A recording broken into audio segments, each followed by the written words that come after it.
Hello everyone, welcome to Mushroom World Comics Indie Comic Reviews. My name is Andrew K. Shrippa, and today we'll be taking a look at one of my personal favorite graphic novels, Lost at Sea by Brian Lee O'Malley. On this channel, I will be reviewing various independently published comic books and other lesser-known graphic novels. In doing this, I hope to expand my own understanding of these works, as well as spread awareness and any tips that may help other aspiring artists and writers in the process. To start off, I chose a book by an artist that I hold in the highest regards. So let's get right into the review and talk about what makes this book so great.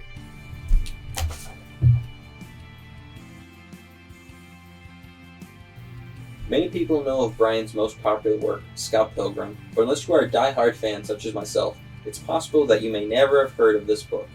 Lost at Sea was O'Malley's first graphic novel released in 2003.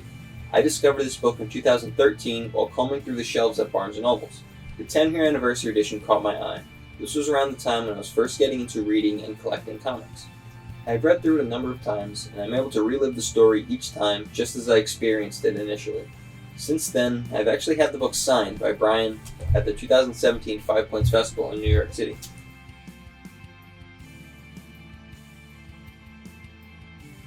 The story follows four teenagers trying to return home to Canada from a road trip across the west coast of the United States. Three of them are taking a fun trip to celebrate their graduation, while our main character finds herself there for a different reason. Minor spoiler alert, they never actually get to the destination. The book is the story of the characters' relationships developing through the ride itself. Several scenes involve the cast driving, stopping at restaurants, or just chilling in hotel rooms. Some scenes of this book really make me want to listen to the band Death Cab for Cutie. If heaven and hell decide that they both are satisfied, illuminate the nose on your vacancy signs.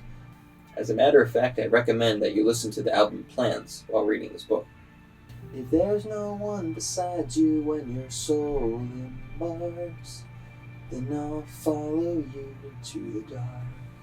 The story has themes of childhood innocence, friendships and relationships, coming of age, and self-help. And also, I just want to give a shout out to the mushrooms on page 34 and 35 for, brand awareness purposes. The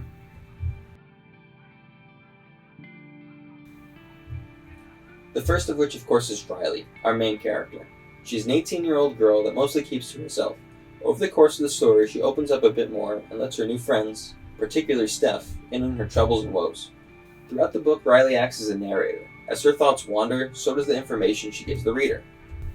A second main character is Steph. She offers someone for Riley to talk to and keep her company in the back seat. Steph can be found jamming out to music and wearing flowers in her hair. She often bums cigarettes off of Dave. Not as much to say about these two as there were with the girls. Ian is the driver on this adventure, and Dave acts as the navigator. They do not do a great job as they spend most of the book getting the party lost. Altogether, the characters have great chemistry and have quite a bit of comedic banter. They all grow as friends throughout the book and would gladly be woken up in the middle of the night to chase cats to help Riley find herself. I mean, her soul. Riley believes that her soul has been lost years ago, and the key to finding it is to finding the right cat.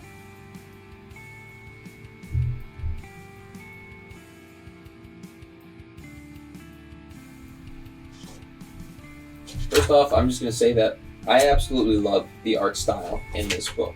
The way Brian Lee O'Malley draws is just so great and inspires me in so many different ways. Lost at Sea is very stylistic when it comes to art. Inspirations coming from many familiar anime styles. The characters are simplistic and expressive. The panel structure is great and only gets better with each page turn. Some of the early pages have really thick gutters. As the book goes on, they become more uniform and variable. This is a bit more of a personal preference than actual criticism. Lost at Sea features excellent use of negative space and offers a beautiful color scheme that is nice to look at and gets the job done. Excellent use of dialogue, sound effects, and visual effects too. This story is really heartfelt, adorable, and genuinely funny. No jokes are forced, and they all come naturally. While reading, it is impossible not to laugh at the moments you are meant to laugh at, and feel emotion at the points you are supposed to feel emotion. It is a great example of show, don't tell. This story is very deep and speaks to me on multiple levels. I find it incredibly relatable. It is absolutely a timeless classic. All of the main characters having just finished high school and are at a time of their lives where they are about to experience immense change.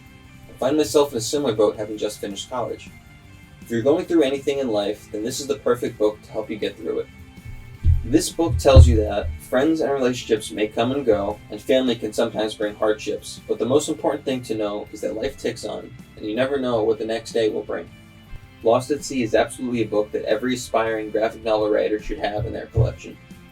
If you like this book and want to read more like it, I recommend With the Highest Regard other works by Brian Lee O'Malley, the Scott Pilgrim series, and Seconds. Some alternate graphic novel recommendations with similar themes and genres would be Ghost World by Daniel Clowes and Giant Days by John Allison.